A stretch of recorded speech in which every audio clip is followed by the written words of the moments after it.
En esta clase nos vamos a detener en la poesía lírica coral y puntualmente va a interesar abordar Píndaro y una de sus olímpicas, la Olímpica 13. Luego estableceremos una articulación con una oda de Horacio y completaremos la clase con el tratamiento de un fragmento de un poeta nicaragüense, Salomón de la Selva. Digamos, para poder ubicarnos en contexto, que entre el siglo VIII y el VI a.C. prevalece en la sociedad arcaica griega un espíritu agonal.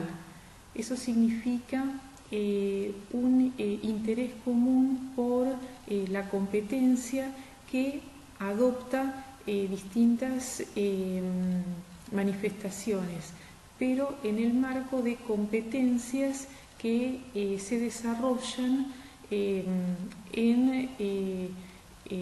un marco de sacralidad, en un marco sagrado. Digamos, se trata de actividades que son, regladas desde el espíritu religioso. Importa entonces el poder exhibir cualidades físicas, cualidades poéticas en el marco de certámenes y de concursos. Es en este mundo en que podemos ubicar poetas monódicos y corales, especialmente desempeñándose con su arte de manera local y también de manera panhelénica, lo que diríamos internacional, viajando para poder competir en distintos concursos. En lo que hace a la lírica coral, nosotros podemos diferenciar cronológicamente tres periodos que ya adelantamos en la primera clase. Un primer periodo en el que se destacaron poetas corales, de los cuales solamente nos ha quedado el nombre y alguna indicación más, como por ejemplo Eumelo de Corinto y Terpandro. Un segundo periodo de mayor desarrollo de la lírica coral, aunque nos llegan fragmentos, sí podemos dar fe de que esto sucedió a través de testimonios de Alcmán y de Estesícoro. Y un tercer periodo de mayor, valor estético, del cual tenemos muchos más registros y en que ubicamos fundamentalmente a Simónides, a Píndaro y su sobrino Baquílides. De todos ellos, el principal lírico coral y el primero en el canon, por ejemplo, para los romanos, es Píndaro. Píndaro nació en Cinocéfalos en el 518 a.C., perteneció a una familia aristocrática, se dirigió en la juventud a Atenas, en donde compuso la composición inicial con la cual empezó a ser reconocido como artista. En el 498, la Pítica Décima. A partir de este hecho, empieza a recibir encargos para participar en diferentes actividades cuyo fin era justamente reconocer victorias en distintas actividades sociales, en distintos concursos. Él compuso epinicios para distintos vencedores vencedores en carreras de caballos, en pruebas de atletismo o, digamos, carreras en estadios, pugilato. En el 476 viaja a Sicilia, compone a partir de esta oportunidad odas olímpicas y a lo largo de su vida siguió componiendo distintas poesías corales para eventos de encargo. Cantó, por ejemplo, al valor de los atenienses después de la victoria ateniense, cosa que le valió una interesante recompensa, pero también una multa de parte de sus coterráneos, de los espartanos. Cerca de su muerte entrevió que los valores que a él lo inspiraban para componer sus poemas corales iban paulatinamente desapareciendo, eran parte del pasado y su última composición fue la Pítica Octava en honor de Aristómenes de Egina. Murió en Argos y fue llevado por sus hijas a la patria para ser sepultado. Un dato interesante es el que nos ofrecen los cronistas que sostienen que Alejandro Magno destruyó parte de Esparta como castigo por la rebelión de los griegos espartanos, pero que dio órdenes explícitas de defender la casa de Píndaro. Entre las obras de Píndaro, los epinicios, que están prácticamente en su mayoría, se han conservado enteros. Es un caso excepcional, aparte de los textos de Baquílides. El resto de la lírica nos llega, como ya estuvimos comentando, de manera fragmentaria, digamos, bastante mutilada. En el caso de los epinicios de Píndaro, tenemos los Juegos Olímpicos se desarrollaban en Olimpia en honor a Zeus cada 4 años en el mes de agosto. Los píticos eran juegos dedicados a Pitias, a Apolo, se desarrollaban en el mes de agosto al tercer año de cada juego olímpico. Los istmicos se desarrollaban en el istmo de Corinto cada 2 años a partir de las Olimpiadas en el mes de abril. Y finalmente los nemeos, me olvidé de decir que los istmicos se hacían en honor a Poseidón. Y finalmente los nemeos, en honor a Zeus Nemeo, se desarrollaban en la Argólida, en Nemea de la Argólida, en el mes de junio o julio, también de manera bienal, era una bienal, es decir, cada 2 años a partir de los Juegos Olímpicos. Como se puede observar, eran juegos, digamos, que tenían un calendario en particular, y esto da cuenta de la importancia que tenía justamente para el mundo griego y especialmente espartano la competencia de la que hablábamos al principio. En los Juegos Olímpicos es que Píndaro se lució especialmente, y eso tiene que ver con el hecho de que su fama hizo que fuera repetidamente contratado para preparar justamente este tipo de trabajo poético.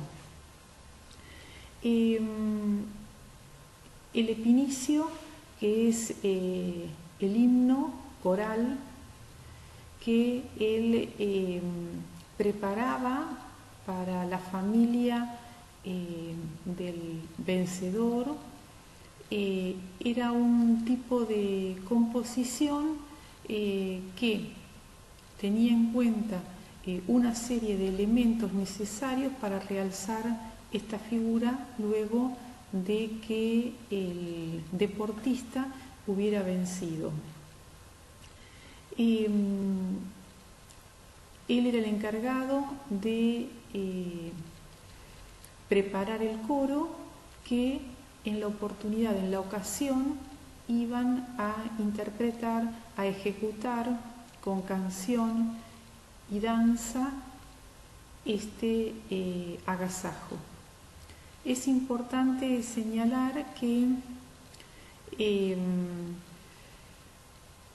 el vencedor recibía en el momento de la finalización de la competencia un simple premio que podía ser una corona de laurel o de hiedra o de apio, y lo fundamental era el regreso a su patria, en que se lo esperaba para un gran banquete en el cual se llevaba a cabo esta ejecución del texto que, unido a la fama que alcanzaba el poeta con la composición, se entendía que el deportista lograba la trascendencia.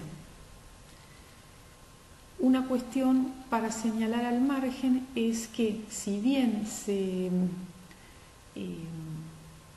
se conservaron los textos, como ya en algún momento lo señalamos, se perdieron las anotaciones musicales. Otro aspecto importante tiene que ver con la configuración del poeta como sofós, como sabio. El mismo Píndaro en varias de las composiciones da cuenta de este saber especializado que lo constituye en lo que Tien denomina maestro de verdad. El poeta se configura como un sujeto elegido por la esfera divina para construir un discurso especializado en cuanto a los saberes diversos, saberes acerca del pasado, del presente y del futuro, saberes mitológicos, saberes sociohistóricos sobre la ciudad, sobre la ascendencia del vencedor y sobre valores para educar, para formar a la comunidad a la que se dirigen. Los temas generales que aparecen en estas composiciones tienen que ver con el conocimiento acerca del sujeto que ha vencido, también en referencia al certamen en el que ha participado, el conocimiento acerca de cómo dirigirse a la divinidad para elevar una plegaria, conocimiento acerca de saberes constituidos en fijados, digamos, o cristalizados en sentencias de interés común, el conocimiento de los mitos y fundamentalmente el conocimiento de todo lo que implica la profesión del poeta.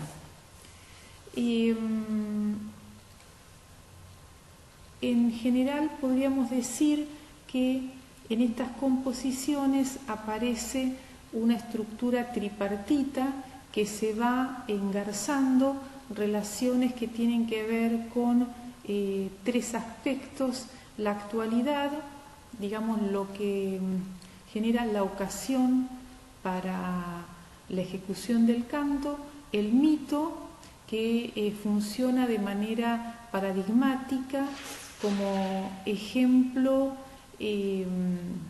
de lo que implica la victoria del vencedor y nuevamente la conexión con la actualidad. Bueno, estas tres partes van articulándose en el desarrollo de cualquiera de estos textos.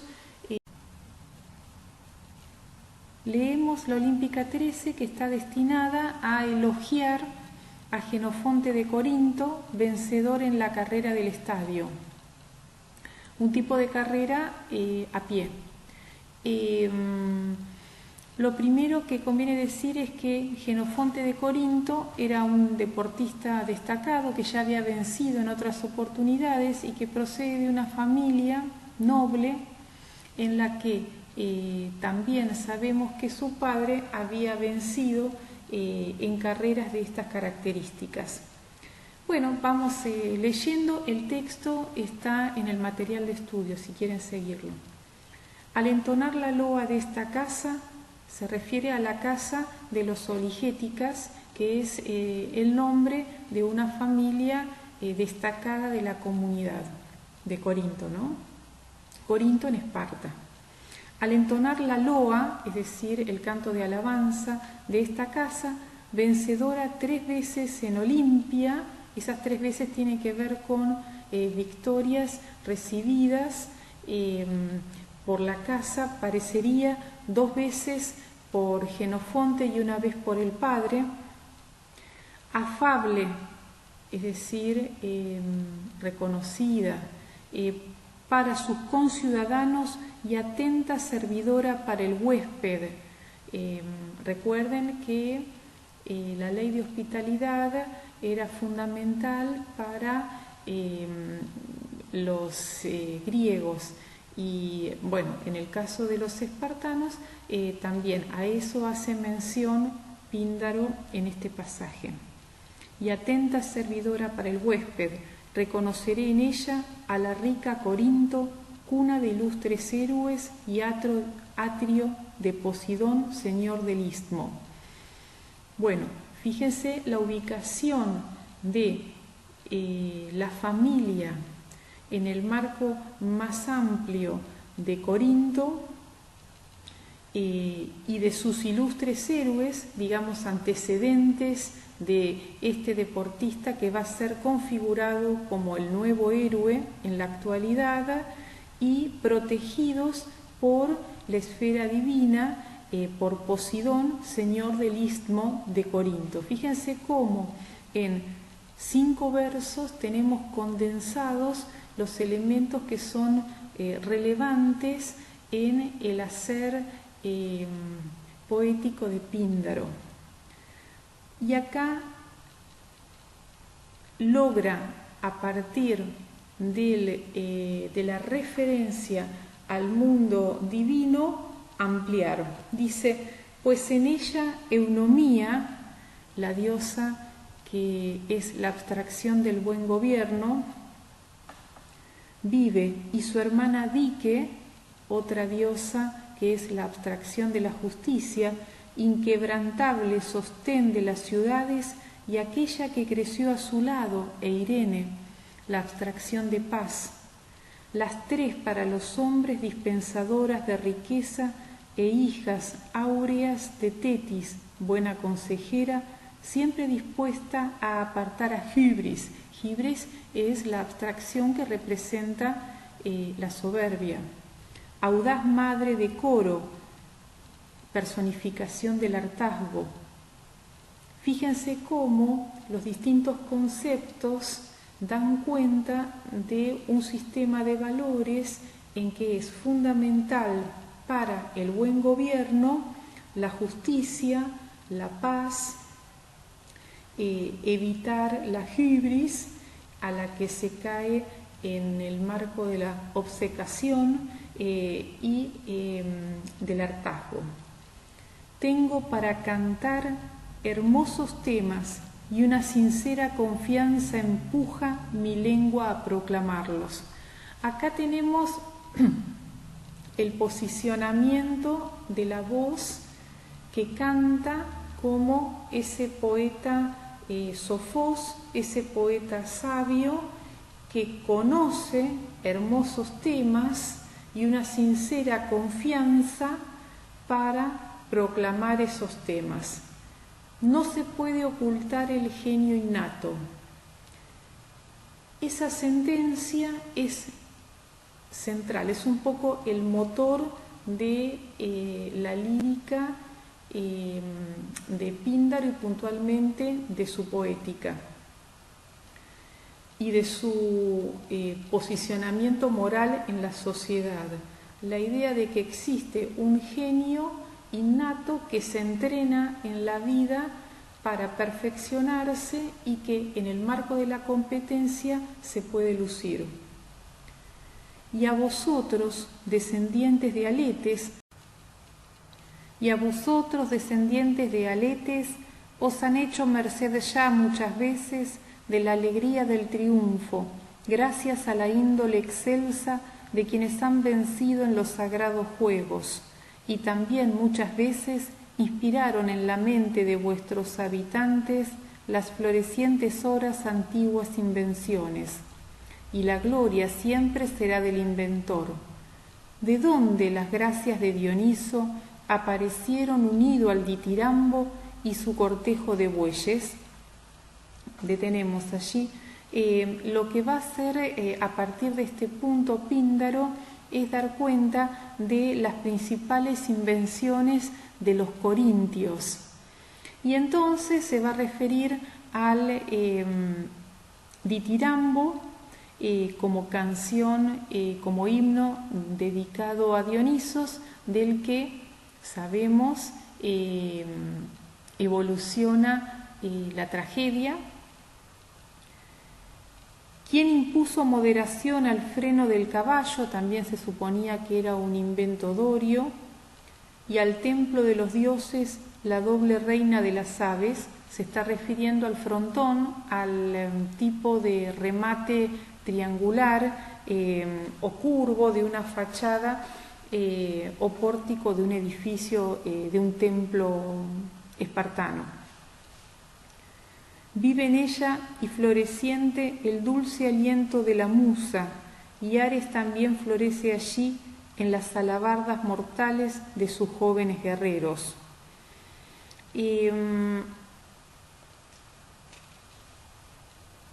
Vive allí en ella quiere decir en Corintio. Vive en Corintio entonces el dulce aliento de la musa, es decir, los mejores poetas y también los mejores jóvenes guerreros. Supremo Dios, que reinas soberano en Olimpia, Padre Zeus, sé propicio siempre a mis cantos y conserva siempre a este pueblo sin daño y con buen rumbo endereza las brisas del destino de Genofonte. Acá pasamos a otro segmento del himno característico, que es la plegaria a Zeus, pidiendo dos cosas. Por un lado, ser propicio para que él pueda elevar al deportista a través del canto, y también está pidiendo un buen destino para Genofonte. Es decir, que acá tenemos una asociación entre poeta y deportista en el marco de poder pensarlos como dos elegidos de Zeus. Acoge este triunfal cortejo de coronas que del llano de Pisa te ha traído, el llano de Pisa, el lugar en el que ha competido, vencedor a la vez en el pentatlón y en las carreras del estadio. Nunca un mortal antes que él lo ha conseguido. El uso de la hipérbole para dar cuenta de que es el mortal más importante que ha ganado una competencia de estas características. Ya 2 guirnaldas de apio lo coronaron cuando en los istmicos juegos tomó parte. Otra vez la referencia a que había vencido en otra oportunidad, con lo cual son 2 veces que recibe la corona de Apio. Y dice en qué otros juegos, además de los Juegos Olímpicos, había ganado.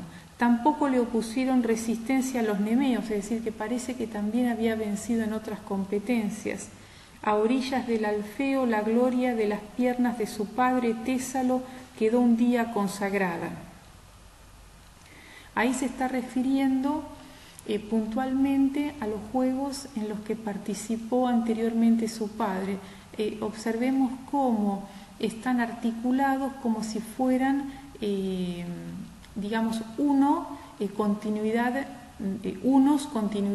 de los juegos en los que había vencido el padre. En Pitón Pitón significa en Delfos, el lugar de Pitias.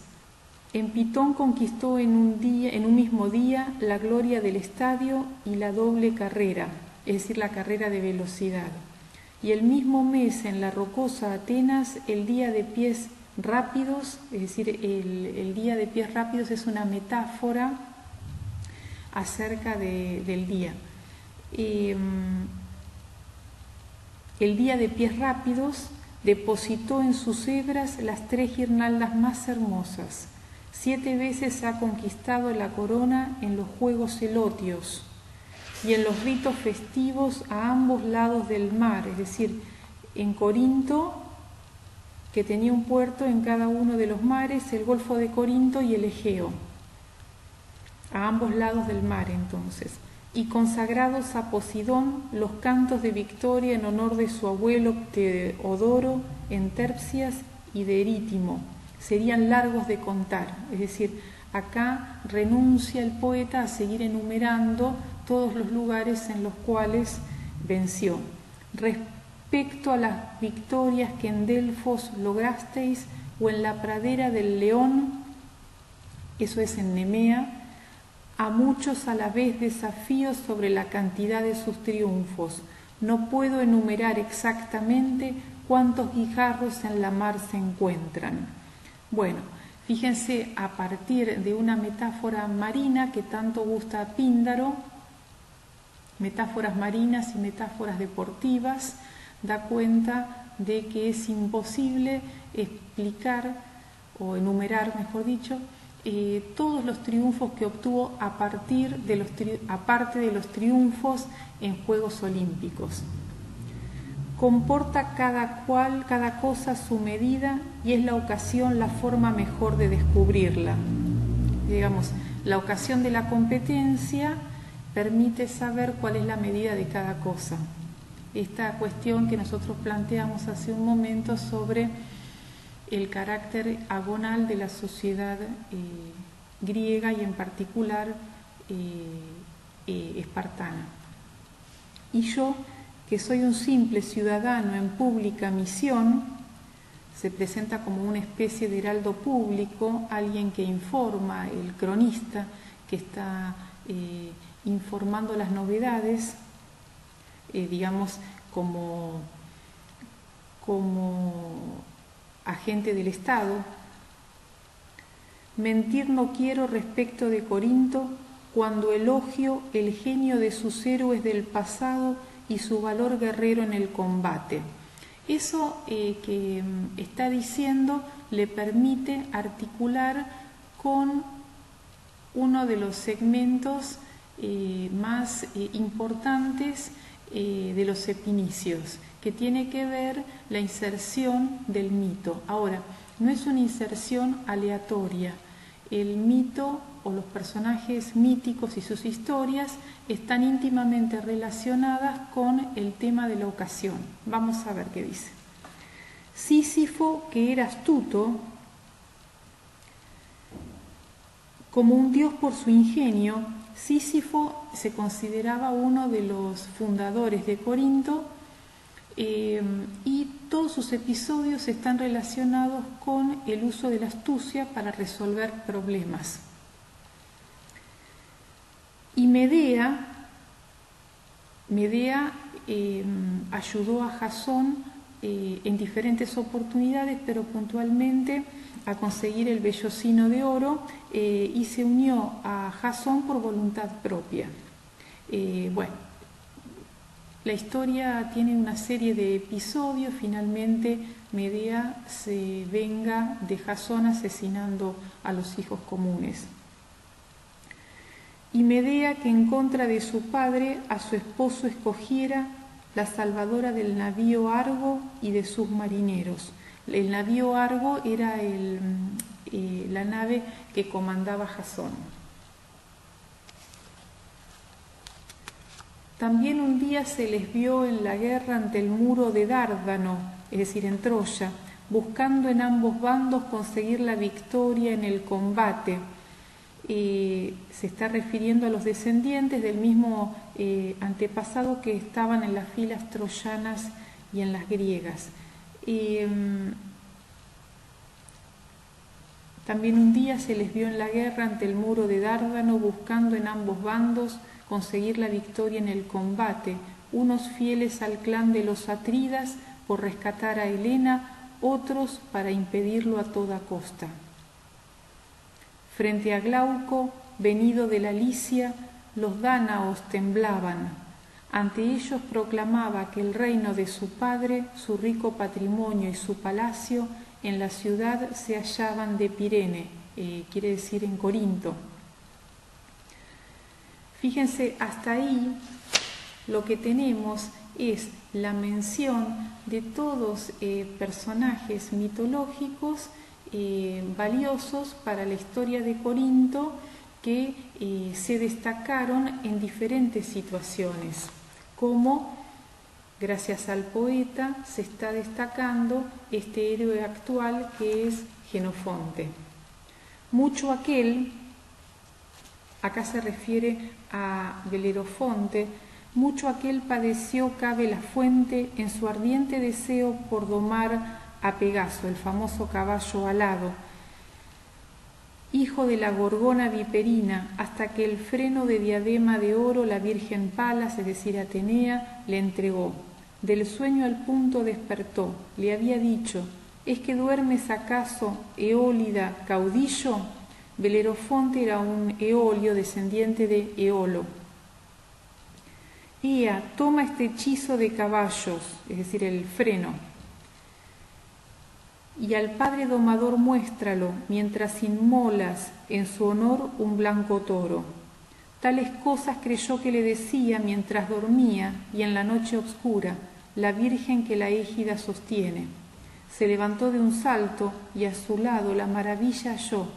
Tomóla y luego corrió lleno de gozo a buscar al profeta de esta tierra, al hijo de Serano, y le informó de todo el desenlace del lance aquel, de cómo, de acuerdo con su oráculo, la noche pasó junto al altar de aquella diosa, y de cómo después diole la hija de Zeus, que entre sus manos tiene el rayo, el oro domador de la fiereza. Le insta a que cumpla a toda prisa el sueño, y ya una vez al dios haya inmolado, que conmueve la tierra, un fornido cuadrúpedo que erija un altar a Atenea domadora. El poder de los dioses sin esfuerzo consigue realizar cualquier empresa contra toda esperanza y juramento. Y así, lleno de ardor, el esforzado Belerofonte puso en su quijada el freno que debía apaciguarlo, domando de esta guisa, de esta manera, aquel caballo alado. Monta al punto sobre su lomo, armado con el bronce, y le obliga a ejecutar una guerrera danza.